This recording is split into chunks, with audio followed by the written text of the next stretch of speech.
नमस्ते बच्चों, स्वागत है आपका व्याकरण की कक्षा में। आपकी पुस्तक मेरी हिंदी व्याकरण कक्षा 7 बाय वाणी पब्लिकेशंस के साथ शुरू करते हैं बच्चों। पाठ संख्या 2, वर्ण विचार। वर्णों के क्रमबद्ध समूहों को वर्णमाला कहते हैं। जब हम वर्णों को एक क्रम में रखते हैं, क्रमबद्ध समूहों में रखते हैं, तो उसे हम कहते हैं वर्णमाला। बच्चों, विचारों को स्थायित्व करने के लिए लिपि की आवश्यकता होती है। लिपि का संबंध उच्चारण से है। जो यहाँ पर आप मेरी आवाज़ सुन रहे हैं, मेरे शब्दों का उच्चारण सुन रहे हैं, यही है लिपि। प्रत्येक उच्चारित ध्वनि के लिए एक लिखित चिन्ह की आवश्यकता होती है। जो लिखित चिन्ह हम प्रत्येक ध्वनि के लिए निर्धारित करते हैं, वे वर्ण कहलाते हैं। छोटी से छोटी उच्चारित ध्वनि के लिए एक चिन्ह होता है। तो आप यहाँ देख सकते हैं, ये है गमला। तो ये कैसे, किन वर्णों से मिलकर बना है? आधा ग, अ, आधा म, अ, आधा ल और आ, ये बना गमला। इसी प्रकार केला, आधा क, ए, ल, आ, तो ये बना केला। यहाँ पर वर्ण की विशेषताएं। वर्ण को प्राय अक्षर भी कहा जाता है। वर्ण भाषा की लघुतम यानी कि छोटी इकाई है। वर्ण के टुकड़े नहीं किए जा सकते क्योंकि वो छोटी इकाई है, उसके और खंड नहीं किए जा सकते। वर्ण उच्चारित ध्वनियों के लिखित रूप होते हैं। अब आते हैं हम वर्ण के भेद पर। हिंदी भाषा में वर्णों को दो भागों में विभाजित किया जाता है, स्वर और व्यंजन। स्वर जिन वर्णों का उच्चारण करते समय किसी अन्य वर्ण की सहायता नहीं लेनी पड़ती, वे वर्ण स्वर कहलाते हैं। इनका उच्चारण करते समय हवा मुख से बिना किसी रुकावट के बाहर निकलती है। वे स्वतंत्र ध्वनियां हैं। ये संख्या में 11 हैं, जैसे कि अ, आ, ई, उ, ऊ, री, ए, ओ, औ। स्वरों के भेद देखेंगे। स्वर के 3 भेद होते हैं, ह्रस्व स्वर, दीर्घ स्वर और प्लुत स्वर। ह्रस्व स्वर किन्हें कहते हैं? जिन स्वरों के उच्चारण में केवल एक मात्रा का समय लगता है, वे ह्रस्व स्वर कहलाते हैं। ये 4 हैं, अ, ई, उ और री। दीर्घ स्वर किसे कहते हैं? वे स्वर जिनके उच्चारण में ह्रस्व स्वर से दुगना समय लगता है। ज़्यादा नहीं लगता, लेकिन ह्रस्व से ज़्यादा लगता है, वे दीर्घ स्वर कहलाते हैं। ये 7 हैं, आ, ई, उ, ए, ऐ, ओ, औ। अब आते हैं हम प्लुत स्वर पर। इस स्वर के उच्चारण में दीर्घ स्वर से भी अधिक समय यानी 3 मात्राओं का समय लगता है। यह केवल एक है। इसका चिन्ह यहाँ पर आपको ये दिख रहा है, ये है। इसका प्रयोग अक्सर पुकारते समय किया जाता है, जैसे सुनो, ठीक है, ओम, राम। तो ये यहाँ पर इस तरह से पुकारने के लिए इसका प्रयोग किया जाता है। अब आते हैं हम अयोगवाह पर।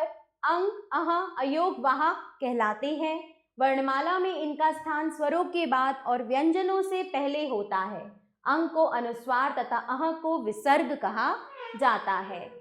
अनुस्वार, इसका चिन्ह शिरोरेखा के ऊपर बिंदु, यहाँ पर आप देख सकते हैं, बिंदु के रूप में लगाया जाता है।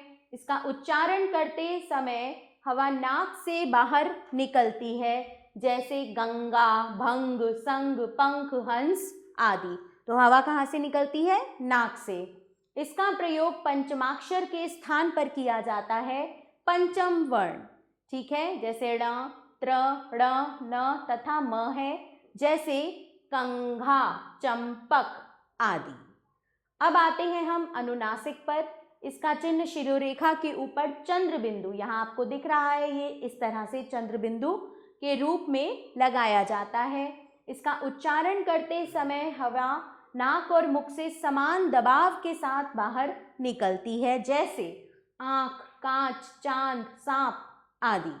जब शिरोरेखा के ऊपर कोई मात्रा ना हो तब चंद्र बिंदु का प्रयोग किया जाता है, अन्यथा अनुस्वार का प्रयोग होता है, ठीक है। अगर शिरोरेखा के ऊपर कोई मात्रा नहीं है तभी हम चंद्र बिंदु लगाएंगे, अन्यथा अनुस्वार का प्रयोग होता है। अब आते हैं हम विसर्ग पर। इस ध्वनि का चिन्ह, यहाँ पर ये 2 बिंदु आपको दिख रहे हैं, ये है। इसका उच्चारण ह की भांति किया जाता है। विसर्ग का प्रयोग तत्सम शब्दों संस्कृत से आए में ही किया जाता है, जैसे प्रातः, अतः, मुख्यतः, अंततः, निःस्वार्थ आदि।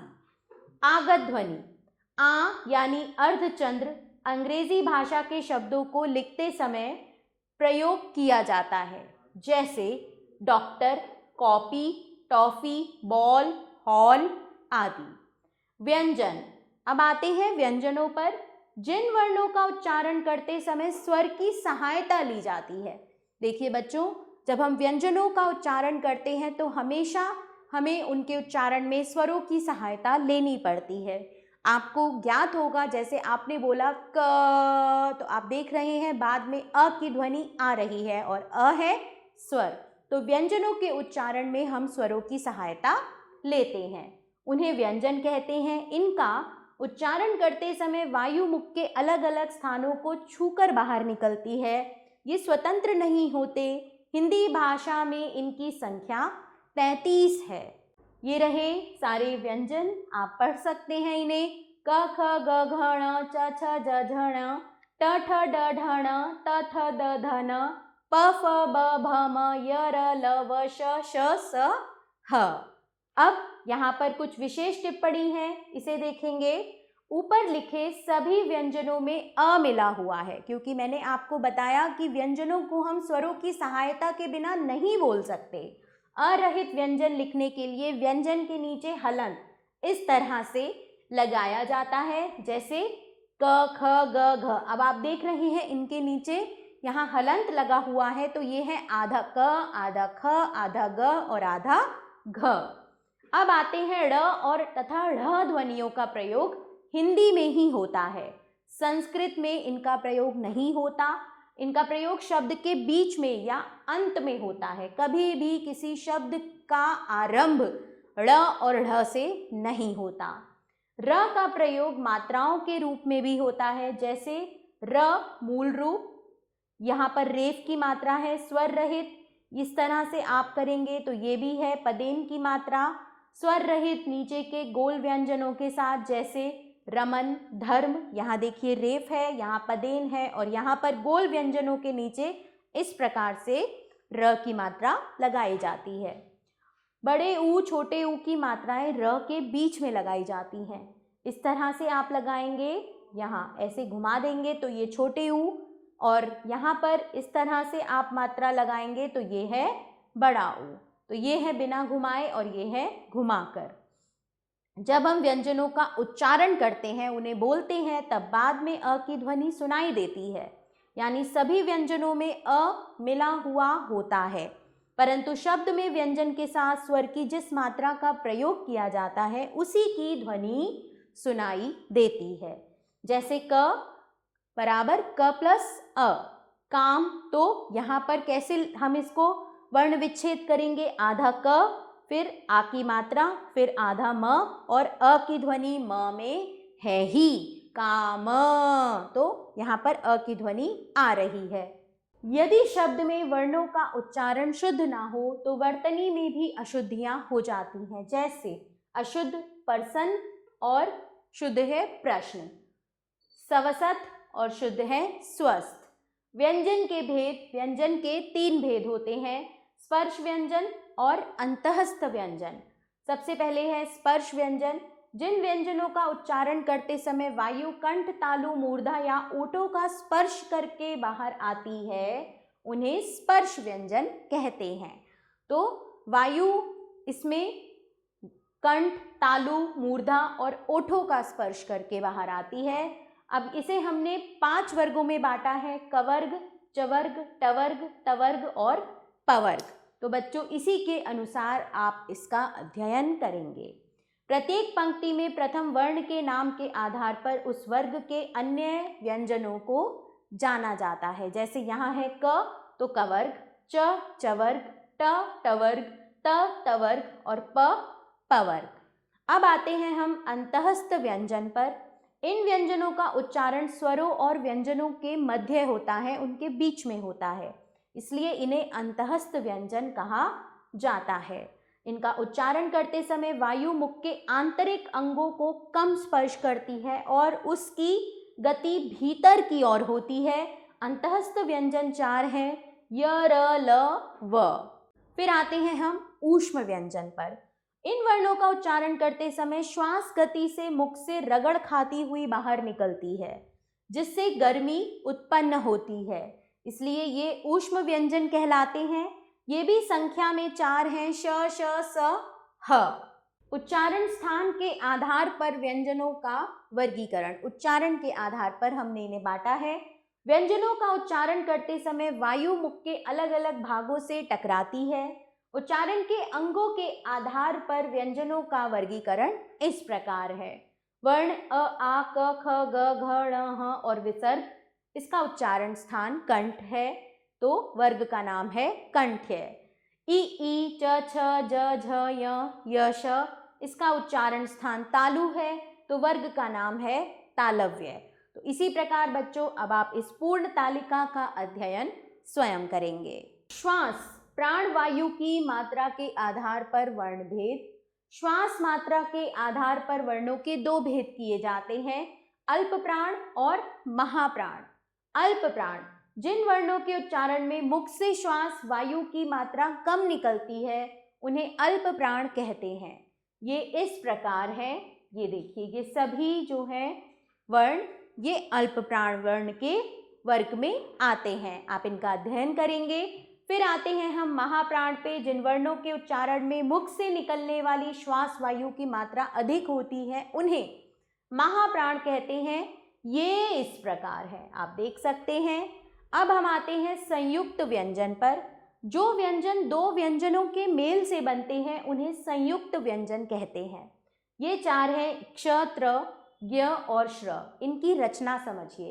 आधा क में जब हमने श षटकोण का श मिलाया तो बना इक्ष, ठीक है। आधा त में र मिलाया तो बना त्र, आधा ज में जब य मिलाया तो बना ज्ञ, और आधा श में र मिलाया तो बना श्र। संयुक्त व्यंजन में पहला व्यंजन स्वर रहित तथा दूसरा स्वर सहित होता है। देख सकते हैं आप, पहले सब स्वर रहित हैं, हमने हलंत लगाया है। और अब आते हैं द्वित्व व्यंजन पर। जब एक व्यंजन का अपने समरूप व्यंजन से मेल होता है, तब वह द्वित्व व्यंजन कहलाता है। जैसे आधा स का मेल हमने पूरे स से किया, तो इसे हम लिखेंगे आधा स और स, और आधा प और प, ठीक है। तो संयुक्ताक्षर व्यंजन कहते हैं। इसमें भी पहला व्यंजन स्वर रहित तथा दूसरा व्यंजन स्वर सहित होता है। जब एक स्वर रहित व्यंजन अन्य स्वर सहित व्यंजन से मिलता है, तब वह संयुक्ताक्षर कहलाता है। जैसे आधा क और त, आधा च और छ, और आधा स और व, स्व। अब हम देखेंगे वर्ण विच्छेद।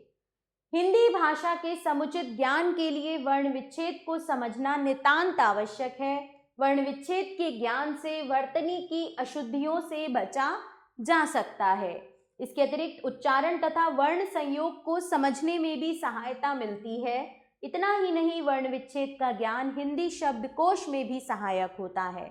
तो अमन, इसका वर्ण विच्छेद हम करेंगे। अ, म आधा, फिर अ की ध्वनि है, न और फिर अ की ध्वनि। इसी प्रकार केली को देखेंगे, आधा क, ए, ल, ई। तो बच्चों, इसी प्रकार आप ये सारे 10 के 10 शब्दों का वर्ण विच्छेद का अध्ययन करेंगे। आओ दोहराएं। जो लिखित चिन्ह हम प्रत्येक ध्वनि के लिए निर्धारित करते हैं, वे वर्ण कहलाते हैं। वर्ण को प्राय अक्षर भी कहा जाता है। हिंदी भाषा में वर्णों को 2 भागों में विभाजित किया जाता है, स्वर तथा व्यंजन। स्वर के 3 भेद होते हैं, ह्रस्व स्वर, दीर्घ स्वर तथा प्लुत स्वर। वर्णों के क्रमबद्ध समूह को वर्णमाला कहते हैं। आओ अभ्यास करें। सही विकल्प पर सही का निशान लगाइए। लिपि का संबंध किससे है? उच्चारण से। स्वर के भेद होते हैं 3, विसर्ग का चिन्ह है यहाँ पर, इस तरह से ये 2 बिंदु। सही वाक्यों के सामने सही तथा गलत वाक्यों के सामने गलत का निशान लगाइए। वर्णों का समूह वर्णमाला कहलाता है। सही, अ का उच्चारण स्थान तालु है, गलत कंठ है। उच्चारण के आधार पर वर्ण 2 प्रकार के होते हैं, सही और व्यंजनों की कुल संख्या 25 है, यह भी गलत। निम्नलिखित प्रश्नों के उत्तर लिखिए। तो बच्चों अब आप इन प्रश्नों को पढ़कर इनके उत्तर पाठ के आधार पर स्वयं देंगे। यहाँ आपके लिए क्रियात्मक कार्य है। वर्णों को उनके उचित स्थान पर लिखिए। तो आपको इन वर्णों को अल्प प्राण और महाप्राण इनके उचित स्थान पर लिखना है और संयुक्त व्यंजनों का प्रयोग करते हुए 4 शब्द लिखिए। तो बच्चों इसी के साथ यह पाठ यहाँ समाप्त होता है। मैं आशा करती हूँ कि आपको यह अच्छे से समझ में आ गया होगा। आभार बच्चों, मिलते हैं नए पाठ के साथ।